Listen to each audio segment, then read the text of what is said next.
தென்காசி மாவட்டம் பண்பொழி அருகே கரிசல் குடியிருப்பு கிராமத்தில் உள்ள கரிசல் குளம் பகுதியில் உலாவரும் ஒற்றை யானையால் பெரும் பரபரப்பு ஏற்பட்டுள்ளது.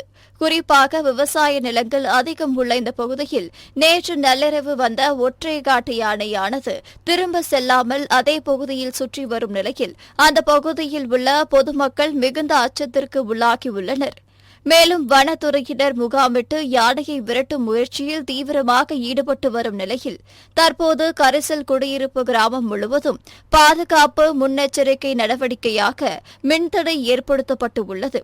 இந்நிலையில் தென்காசி வருவாய் கோட்டாட்சியர் லாவண்யா சம்பவ இடத்தில் ஆய்வு மேற்கொண்டு யானையை விரட்டுவதற்காக வனத்துறையினர் மேற்கொண்டு வரும் முயற்சிகள் குறித்து ஆலோசனை மேற்கொண்டார்.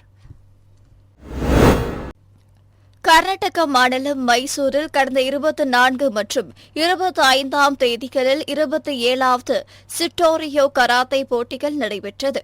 இதில் பங்கேற்ற தூத்துக்குடி மாவட்டத்தைச் சேர்ந்த மாணவ மாணவிகள் தங்கம், வெள்ளி, வெண்கலம் ஆகிய பதக்கங்களை பெற்று சாதனை படைத்தனர். குறிப்பாக 4ஆம் வகுப்பு படிக்கும் மகரிஷி என்ற 8 வயது மாணவன் 2 வெள்ளிப் பதக்கம் மற்றும் ஒரு தங்கப்பதக்கம் பெற்று வருகிற டிசம்பர் மாதம் சிங்கப்பூரில் நடைபெறும் சர்வதேச அளவிலான சிட்டோரியோ கராத்தே போட்டிக்கு தகுதி பெற்றுள்ளார்.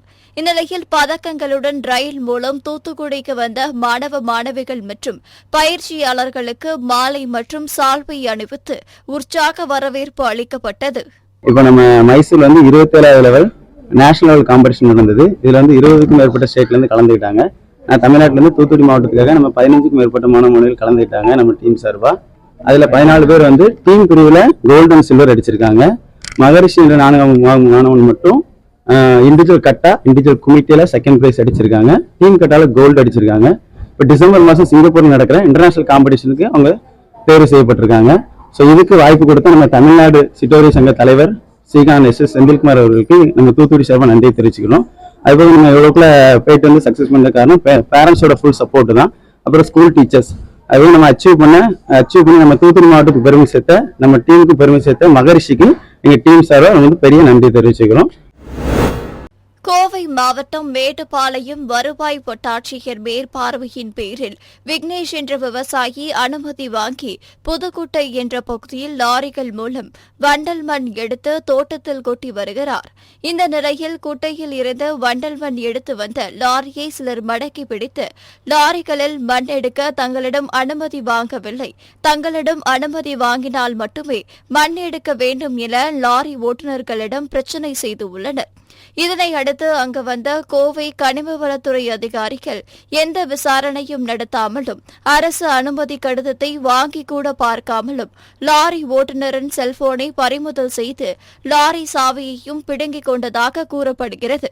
இதுகுறித்து செய்தியாளர்களை சந்தித்து பேசிய லாரி ஓட்டுநர் மற்றும் உரிமையாளர் அரசு இலவசமாக வண்டல் மண் எடுக்க அனுமதி அளித்தும் புதுக்கோட்டை குழுவினர் யூனிட் ஒன்றிற்கு 500 ரூபாய் கேட்டு பிரச்சினை செய்வதாகவும் இல்லை என்றால் பொய் புகார் அளிப்பதாகவும் வேதனை தெரிவித்தனர். சார், நான் வண்டல் மண் ஏற்றிட்டு வந்தேன். வர்றப்போ ஒரு வண்டி பஞ்சர் ஆயிடுச்சுங்க, முன்னாடி வண்டி. அப்போ அந்த அங்கத்துக்கு ஸ்டெப்னி மாட்டுறதுக்கெல்லாம் ஒன்றும் இல்லைங்க. அது அந்த இது இல்லாமல் ஆட்டோ எடுத்துகிட்டு வந்து அந்த பஞ்சர் போட்டு கொண்டு வந்து மாட்டுறதுக்கு டைம் ஆகிடுச்சுங்க. டைம் ஆனதுனால சரி அதை மாட்டி எடுத்துகிட்டு வந்துட்டு இருந்தோம். அவங்க பிடிச்சாங்க. பர்மனெண்ட்டோ மற்றதோ ஒன்றும் கேட்கலிங்க. ரெண்டாவது வந்தது செல்ஃபோன் வாங்கிட்டாங்க, வண்டி சாவி வாங்கிட்டாங்க. அப்போ ஸ்டேஷனுக்கு கொடுனாங்க, கொண்டு போய் நிறுத்திருக்குங்க.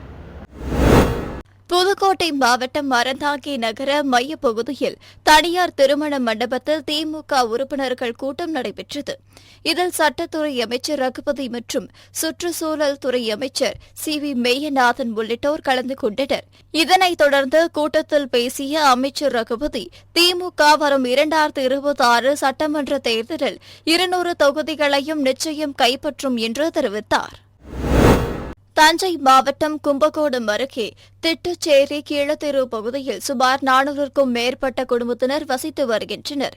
இந்நிலையில் கடந்த 10 நாட்களுக்கு முன்பு 5ற்கும் மேற்பட்டோர் மர்ம காய்ச்சலால் பாதிப்படைந்து அரசு மருத்துவமனையில் சிகிச்சை பெற்று வந்தனர். இப்பகுதியில் உள்ள குடிநீர் குழாய்களில் உடைப்பு ஏற்பட்டு அதில் கழிவு நீர் கலந்ததாகவும் இதன் விளைவாக இந்த மர்ம காய்ச்சலால் பாதிப்பு ஏற்பட்டு உள்ளது என்றும் கூறப்படுகிறது.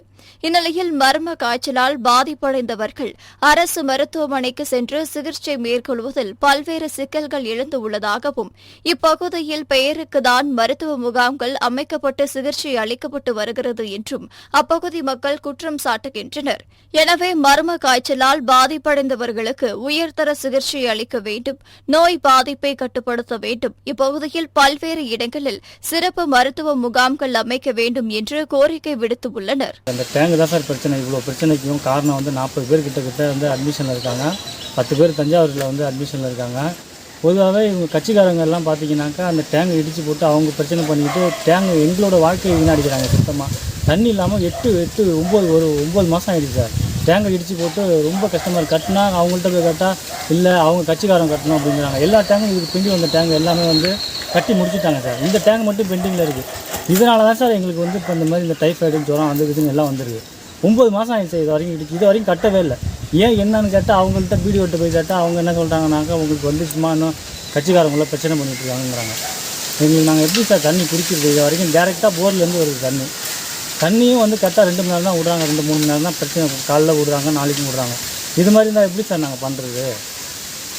எங்களுக்கு தண்ணி தான் சார் பிரச்சனை. இந்த ஜுரத்துக்கு மெயின் காரணம் தண்ணி தான் சார், வேறு ஒன்றுமே இல்லை சார். தண்ணி இந்த டேங்கை எங்களுக்கு க்ளீன் பண்ணி கொடுங்க சார், கொடுத்துருங்க சார்.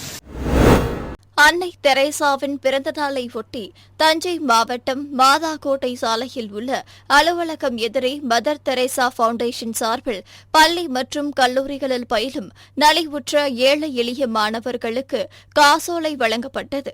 திருவையாறு சட்டமன்ற உறுப்பினர் துரை சந்திரசேகர் தலைமையில் நடைபெற்ற இந்நிகழ்ச்சியில் பெண்கள் மற்றும் மாற்றுத்திறனாளிகளுக்கு தேவையான தள்ளுவண்டி, தையல் இயந்திரம் வழங்கப்பட்டது. தேனி மாவட்டம் உத்தமபாளையம் 13வது வார்டுக்கு உட்பட்ட பகுதியில் ரேஷன் கடை கட்டித் தருமாறு பொதுமக்கள் நீண்ட நாட்களாக கோரிக்கை விடுத்து வந்தனர். இதனை அடுத்து புதிய ரேஷன் கடையை கம்பம் சட்டமன்ற உறுப்பினர் ராமகிருஷ்ணன் திறந்து வைத்தார். திருச்சி அருகே உள்ள வயலூரில் தனியார் மண்டபத்தில் ஜி-ஜோன் அபாக்கஸ் மாஸ்டர்ஸ் குழுமம் சார்பில் தமிழகம் முழுவதும் அபாக்கஸ் பயிற்சி பெற்ற 265 மாணவ மாணவிகள் ஒன்று சேர்ந்து தங்களது கண்களை கட்டிக்கொண்டு 60 நிமிடத்தில் 600 கணக்குகளை மனக்கணிதம் மூலம் தீர்க்கும் உலக சாதனை நிகழ்ச்சி நிகழ்த்தப்பட்டது. இதனைத் தொடர்ந்து செய்தியாளர்களை சந்தித்த செல்வமணி, இதுவரையிலும் இந்த சாதனை உலகில் எவராலும் நிகழ்த்தப்படாத நிலையில் செபி உலக சாதனை புத்தகம் மற்றும் அகில இந்திய உலக சாதனை புத்தகத்திலும் இடம்பெற உள்ளதாக தெரிவித்தார். கடலூரில் விண்மீன் பார்வையற்றோர் முன்னேற்ற சங்கம் சார்பில் 4ஆம் ஆண்டு துவக்க விழா நடைபெற்றது. இந்நிகழ்ச்சியில் சிறப்பு அழைப்பாளராக கடலூர் மாநகராட்சி துணை மேயர் தாமரை செல்வன் பங்கேற்று கருத்துரை வழங்கி பயனாளிகளுக்கு நிவாரணம் வழங்கினார். இந்நிகழ்ச்சியில் பொதுநல இயக்க தலைவர் வெண்புரா குமார், பேராசிரியர் அர்த்தநாரி, வழக்கறிஞர் அணி மாநில பொருளாளர் காத்தவராயன், கடலூர் நகர செயலாளர் ராஜதுரை, மாநில துணை செயலாளர் தமிழரசன், மாவட்ட துணை அமைப்பாளர் தேசங்கு ராஜன், தொகுதி துணை அமைப்பாளர் ராஜ்குமார் உள்ளிட்ட பலர் கலந்து கொண்டனர். அரியலூர் மாவட்டம் ஜெயங்கொண்டம் சட்டமன்ற தொகுதிக்கு உட்பட்ட சிங்கராயபுரம் கிராமத்தில் 43.62 லட்சம் ரூபாய் மதிப்பீட்டில் தார் சாலை அமைக்கும் பணியினை போக்குவரத்துத்துறை அமைச்சர் சிவசங்கர் தொடங்கி வைத்தார். பின்னர் நல்லெண்ணம் முதல் நாயகனை பிரியால் கிராமம் வரை 78.78 லட்சம் மதிப்பீட்டில் தார் சாலை அமைக்கும் பணியினையும், உட்கோட்டை ஊராட்சியில் 121.18 லட்சம் ரூபாய் மதிப்பீட்டில் உட்கோட்டை முதல் மேட்டுப்பாளையம் வரை தார் சாலை அமைக்கும் பணியினையும் தொடங்கி வைத்தார். இதேபோல் பல்வேறு வளர்ச்சித் திட்டப் பணிகளை தொடங்கி வைத்த அவர் பணிகளை விரைவாகவும் தரமாகவும் முடித்து மக்களிடம் பயன்பாட்டிற்கு கொண்டுவர அறிவுறுத்தினார். கோவை புறநகர் பகுதிகளில் கல்லூரி மாணவர்கள் தங்கியிருக்கும் வீடுகள் மற்றும் அவர்கள் அடிக்கடி செல்லும் இடங்களில் சிறப்பு தனிப்படை போலீசார் அதிரடி சோதனை நடத்தினர். இந்த சோதனையில் 6 கிலோ கஞ்சா, 4 கத்திகள் உள்ளிட்ட பயங்கர ஆயுதங்கள் மற்றும் 42 திருடப்பட்ட இருசக்கர வாகனங்கள் என பல்வேறு பொருட்கள் பறிமுதல் செய்யப்பட்டன. இந்த சோதனையின் போது கஞ்சா விற்பனை மற்றும் திருட்டு வழக்குகளில் ஈடுபட்ட 8 கல்லூரி மாணவர்கள் கைது செய்யப்பட்டனர்.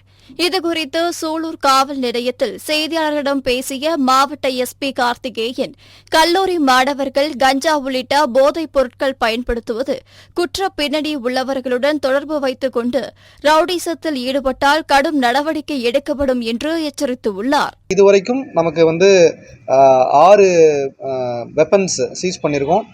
3 கிலோ கஞ்சா மற்றும் ஒரு 42 பைக் நம்பர் பிளேட் இல்லாமல் டாக்குமெண்ட்ஸ் இல்லாத 42 சஸ்பெக்டட் தெஃப்ட் வெஹிக்கிள்ஸ் செக்யூர் பண்ணியிருக்கோம். இந்த ப்ராசஸ் ஆஃப் ரைட் அப்போவே 2 பேர் and 2 accused and 2 bike process of right அப்போவே திருடிட்டு போகும்போது ரெட் ஹேண்டடாக நாங்கள் பிடிச்சிருக்கோம் அவங்கள. அது மட்டும் இல்லாமல் சஸ்பெக்ட் ஒரு 36 பேர் விசாரிச்சிட்ருக்கோம். மேலும் இந்த பிடிக்கப்பட்ட குற்றவாளிகளில் ஒரு 3 பேர் ஏற்கனவே குற்றப்பின்னணி உள்ளவங்க. ஒருத்தருக்கு கொலை வழக்கு, ஒருத்தருக்கு அட்டெம்ப்ட் மர்டர், ஒருத்தருக்கு ராபரி கேஸ் இருக்குது. ஸோ இவங்கெல்லாம் விசாரிச்சிட்ருக்கோம். இவங்கெல்லாம் எதுக்காக இங்கே வந்திருக்காங்க, எந்த போர்வையில் இங்கே தங்கிட்டு இருக்காங்க அப்படின்றத விசாரிச்சுட்ருக்கோம். இவங்களுக்கு என்ன லிங்க் இருக்குது, இவங்கெல்லாம் வெதர் ட்ரக் பிஸ்னஸ் இன்வால்வ் ஆயிருக்காங்களா, இல்லைனா வெப்பன்ஸ் எதுக்கு வச்சுருந்தாங்கலாம் விசாரிச்சுட்ருக்கோம். மதுரை அண்ணா நகரில் காப்பீட்டு கழக ஊழியர் சங்க மாநாடு சங்க தலைவர் சுரேஷ்குமார் தலைமையில் நடைபெற்றது. இம்மாநாட்டில் புதிய பென்ஷன் திட்டத்தை ரத்து செய்ய வேண்டும், இன்சூரன்ஸ் பிரீமியம் மீதான ஜிஎஸ்டி வரியை ரத்து செய்ய வேண்டும் உள்ளிட்ட பல்வேறு தீர்மானங்கள் நிறைவேற்றப்பட்டன. ஆயுள் காப்பீட்டு வணிகத்தின் மீது அந்த பிரிமிய தொகையின் மீது விதிக்கப்படக்கூடிய ஜிஎஸ்டி வரி திரும்ப பெறப்பட வேண்டும். அதே மாதிரி ஹெல்த் இன்சூரன்ஸ் பிரீமியம் மீதான ஜிஎஸ்டி திரும்ப பெறப்பட வேண்டும் என்ற கோரிக்கையை வலியுறுத்தி நாடு முழுவதிலும் இருக்கக்கூடிய நாடாளுமன்ற உறுப்பினர்களை சந்தித்து மனுவை கொடுத்திருக்கின்றோம். அது இன்னைக்கு பாராளுமன்றத்துல ஒரு பேசு பொருளாக மாற்றப்பட்டு அது விவாதமாக மாறி இருக்கிறது. தென்காசி மாவட்டம் சங்கரன்கோவில் அருகில் உள்ள வைகவுண்டன்பட்டி கிராமத்திலிருந்து வரகனூர் செல்லும் சாலையோரம் அரசு சார்பில் வழங்கப்படும் காய்ச்சல், சளி, இருமல் உட்பட பல்வேறு நோய்க்கான 1000க்கும் மேற்பட்ட மாத்திரை அட்டைகள் கேட்பாரற்று சாலை ஓரங்களில் சிதறி கிடந்தன. இதனை அப்பகுதியில் செல்லும் வாகன ஓட்டிகளும் பொதுமக்களும் பார்த்து அதிர்ச்சி அடைந்தனர். இதுகுறித்து மருத்துவத்துறை அதிகாரிகளுக்கு தெரிவித்தும் கண்டுகொள்ளவில்லை என்று குற்றம் சாட்டிய அப்பகுதி மக்கள், சாலைகளில் சுற்றித் திரியும் கால்நடைகள் இதை உட்கொள்ளும் என்பதால் சம்பந்தப்பட்ட துறையினர் இதுகுறித்து நடவடிக்கை மேற்கொள்ள வேண்டும் என்றும் கோரிக்கை விடுத்துள்ளனர். தருமபுரி மாவட்ட காரிமங்கலம் ஒட்டியுள்ள வனப்பகுதியில் சிலர் சட்டவிரோதமாக வன விலங்குகளை வேட்டையாடி வருவதாக மாவட்ட வன அலுவலர் ராஜாங்கத்திற்கு ரகசிய தகவல் கிடைத்தது. அவரது உத்தரவின் பேரில் பாலக்கோடு வனச்சரக அதிகாரிகள் பிக்கனஹள்ளி, காப்பு காடான், தேன்கல் மலை, கொட்டாய் வனப்பகுதியில் தீவிர கண்காணிப்பில் ஈடுபட்டிருந்தனர். அப்போது அப்பகுதியில் சிலர் காட்டுப்பன்றியை வேட்டையாடி மாமிசத்தை பங்கு பிரித்துக் கொண்டிருந்தனர். அவர்களை பிடித்து விசாரித்ததில் அவர்கள் கதிரம்பட்டி கிராமத்தை சேர்ந்த ரமேஷ், ரவி, மணிகண்டன், செல்வராஜ் என்பதும் கன்னிவளை வைத்து காட்டுப்பன்றியை வேட்டையாடியதும் தெரியவந்தது. இதனையடுத்து 4 பேரையும் கைது செய்த வனத்துறையினர் அவர்களிடம் இருந்த பன்றி இறைச்சி மற்றும் வேட்டையாட பயன்படுத்திய வலை மற்றும் கம்பிகளை பறிமுதல் செய்து 4 பேருக்கும் தலா 20,000 ரூபாய் என மொத்தமாக 80,000 ரூபாய் அபராதம் விதித்தனர். தேனி மாவட்டம் பெரியகுளம் அருகே மேற்கு தொடர்ச்சி மலையடிவாரத்தில் அமைந்துள்ள கும்பக்கரை அருவியின் நீர்பிடிப்பு பகுதிகளான மேற்கு தொடர்ச்சி மலைப்பகுதி, வட்டக்கானல், வெள்ளக்குவி, பாம்பார்புரம் உள்ளிட்ட பகுதிகளில் கடந்த சில தினங்களாக மாலை மற்றும் இரவு நேரங்களில் விட்டு கனமழை பெய்தது. இதனால் கும்பக்கரை அருவியில் நீர்வரத்து அதிகரித்து வெள்ளப்பெருக்கு ஏற்பட்டது. இதனால் கடந்த 12ஆம் தேதி முதல் சுற்றுலா பயணிகள் பாதுகாப்பு கருதி கும்பக்கரை அருவியில் சுற்றுலா பயணிகள் குளிக்கவும் அருவிக்கு செல்லவும் வனத்துறையினர் தடை விதித்தனர். இந்நிலையில் கடந்த 3 நாட்களாக நீர்பிடிப்பு பகுதிகளில் மழைப்பொழிவு முற்றிலும் இல்லாத நிலையில் அருவியில் வெள்ளப்பெருக்கு குறைந்து நீர்வரத்து சீரானதால் 14 நாட்களுக்கு பின்பு இன்று சுற்றுலா பயணிகள் குளிக்க வனத்துறை அனுமதித்துள்ளது. இதனை அடுத்து தொடர் விடுமுறை என்பதால் 14 நாட்களுக்கு பின்பு திறந்த கும்பக்கரை அருவியில் சுற்றுலா பயணி ஆர்வத்துடன் உற்சாகத்துடனும் குளித்து மகிழ்ந்தனர். திண்டுக்கல் மாவட்டம் கொடை ரோடு ஜெகநாதபுரத்தை சேர்ந்தவர் அருண்குமார். கொடை ரோட்டில் உள்ள பாஸ்போர்ட் கடையில் மாஸ்டராக வேலை செய்து வரும் இவருக்கு திருமணமாகி 10 மாதங்கள் மட்டுமே ஆகிறது. இந்நிலையில் கொடை ரோட்டில் இருந்து அம்மைய நாயக்க நல்லூர் செல்லும் நெடுஞ்சாலையின் இடது ஓரம் புற்கள் நிறைந்த பகுதியில் முகம், கழுத்து, நெஞ்சு, கை, கால்களில் இரத்த காயங்களுடன் மர்மமான முறையில் இறந்து கிடந்தார். இதுகுறித்து அக்கம் பக்கத்தினர் அளித்த தகவலின் பேரில் சம்பவ இடத்திற்கு சென்ற காவல்துறையினர் அருண்குமாரின் உடலை கைப்பற்றி நிலக்கோட்டை அரசு மருத்துவமனைக்கு பிரேத பரிசோதனைக்காக அனுப்பி வைத்தனர். மேலும் இதுகுறித்து போலீசார் வழக்கு பதிவு செய்து தீவிர விசாரணை மேற்கொண்டு வருகின்றனர். கடலூர் மாவட்டம் விருதாச்சலம் அடுத்த இளமங்கலம் கிராமத்தை சேர்ந்தவர்கள் ராமசாமி, ஞானஜோதி தம்பதியினர். இவர்களுக்கு 3 பெண் பிள்ளைகள் உள்ளனர். இந்நிலையில் ராமசாமி இறந்துவிட்டதால் அவருக்கு சொந்தமான விவசாய நிலத்தை அவரது மகள்கள் பயிர் செய்து வரும் நிலையில் அதே ஊரை சேர்ந்த கதிரவன் என்பவர் நிலத்தை உரிமம் கொண்டாடுவதாக கூறப்படுகிறது. இது சம்பந்தமாக நீதிமன்றத்தில் வழக்கு நடைபெற்று வரும் நிலையில் ஞானஜோதி மற்றும் அவரது மகள்கள் நிலத்தில் நெல் விதைப்பதற்காக சென்று உள்ளனர். இதனை அறிந்து கொண்ட கதிரவன் மற்றும் அவரது ஆதரவாளர்கள் அவர்கள் உருட்டுக்கட்டைகளை கொண்டு கொடூரமாக தாக்கியுள்ளனர். இதுகுறித்த வீடியோ வெளியாகி பரபரப்பை ஏற்படுத்தியுள்ளது. மேலும் தாக்குதலுக்கு உள்ளான ஞானஜோதி மற்றும் அவரது மகள்கள் மற்றும் மருமகன் ஆகியோர் விருதாச்சலம் அரசு மருத்துவமனையில் அனுமதிக்கப்பட்டு சிகிச்சை பெற்று வருகின்றனர். இதுகுறித்து கருவேப்பிளங்குறிச்சி காவல்துறையினர் விசாரணை மேற்கொண்டு வருகின்றனர். தூத்துக்குடி பிரையட் நகர் 4வது தெரு பகுதியைச் சேர்ந்தவர் சுப்பையா. இவர் தனது நண்பர் ஒருவருடன் கடந்த 24ஆம் தேதி சிதம்பர நகர் மேற்கு பகுதி சாலையில் கார் ஓட்ட பழகிக் கொண்டு இருந்தார். அப்போது திடீரென சாலையின் நடுவே இருந்த பள்ளத்தில் காரை விடாமல் இருப்பதற்காக திருப்பியுள்ளனர். இதில் கார் நிலை தடுமாறி சாலையின் மற்றொரு புறத்திற்கு கட்டுப்பாட்டை இழந்து சென்று பிரைட் நகரில் இருந்து இருசக்கர வாகனத்தில் வந்த செல்வஜயா என்ற மூதாட்டி மீது மோதி அவரை கீழே தள்ளியதுடன் அந்த பகுதியில் இருந்த ஒரு ஆட்டோ நிறுவனத்தின் கதவை உடைத்து உள்ளே புகுந்தது. இதில் காரின் முன்பகுதி முழுவதும் நொறுங்கியது. மேலும் படுகாயமடைந்த செல்வஜயா தூத்துக்குடி அரசு மருத்துவக் கல்லூரி மருத்துவமனையில் சிகிச்சை பெற்று வந்த நிலையில் சிகிச்சை பலனின்றி பரிதாபமாக உயிரிழந்தார். கார் ஓட்டி பழகியவர்கள் இருசக்கர வாகனத்தில் வந்த பெண் மீது மோதிய விபத்தில் பெண் பலியான சம்பவம் சோகத்தை ஏற்படுத்தியுள்ளது. ஈரோடு மாவட்டம் சத்தியமங்கலம் மேடுபாளையம் ரோட்டில் டிஎஸ்பி சரவணன் தலைமையில் போக்குவரத்து மற்றும் குற்றத்தடுப்பு பிரிவு போலீசார் இணைந்து வாகன சோதனையில் ஈடுபட்டிருந்தனர். அப்போது அவ்வழியாக வந்த இருசக்கர வாகனத்தில் சோதனை செய்ததில் ஒரு பையில் பதப்படுத்தப்பட்ட மானிறைச்சி இருந்ததைக் கண்டு அதிர்ச்சியடைந்தனர். பின்னர் வாகனத்தை ஓட்டி வந்த நபரிடம் நடத்திய விசாரணையில் அவர் ஆசனூர் கெத்தேஷால் பகுதியைச் சேர்ந்த பொம்மன் என்பது தெரியவந்தது. மேலும் அவர் வனத்துறையில் பணியில் உள்ளதாக கூறியதை அடுத்து அவரை போலீசார் வனத்துறையினரிடம் ஒப்படைத்தனர். கடலூர் மாவட்டம் சிதம்பரம் தில்லை விடங்கன் குண்டுமேடு பகுதியைச் சேர்ந்தவர் நந்தினி. இவர் சென்னையில் ஃபாஸ்ட்ராக் கம்பெனியில் வேலை பார்த்து வந்தார். அப்போது அரியலூர் மாவட்டம் உடையார்பாளையம் தென்வன் நல்லூர் பகுதியைச் சேர்ந்த கார்த்திக் என்பவருடன் பழக்கம் ஏற்பட்டு இருவரும் காதலித்து வந்துள்ளனர். இந்நிலையில் நந்தினி தன்னை திருமணம் செய்து கொள்ளும்படி வற்புறுத்தி வந்த நிலையில் கார்த்திக் காலதாமதப்படுத்தி வந்துள்ளார். இந்நிலையில் கார்த்திக் திருமணம் செய்து கொள்வதாக கூறி நந்தினியை தஞ்சை மாவட்டம் கும்பகோணம் அழைத்து வந்து 5 தலைப்பு வாய்க்கால் அருகே தங்கும் விடுதிக்கு அழைத்து சென்று பாலியல் வன்கொடுமை செய்ததாக கூறப்படுகிறது. பின்னர் நந்தினியை திருவிடைமருதூர் சிவன் கோவிலில் விட்டு சென்ற கார்த்திக் நந்தினிக்கும் போன் செய்து திருமணம் பற்றி பேசினால் குடும்பத்தோடு கொலை செய்து விடுவதாக கொலை மிரட்டல் விடுத்ததாக தெரிகிறது. இதுகுறித்து நந்தினி அளித்த புகாரின் பேரில் மகளிர் போலீசார் போக்சோ வழக்கில் கார்த்திக்கை கைது செய்தனர்.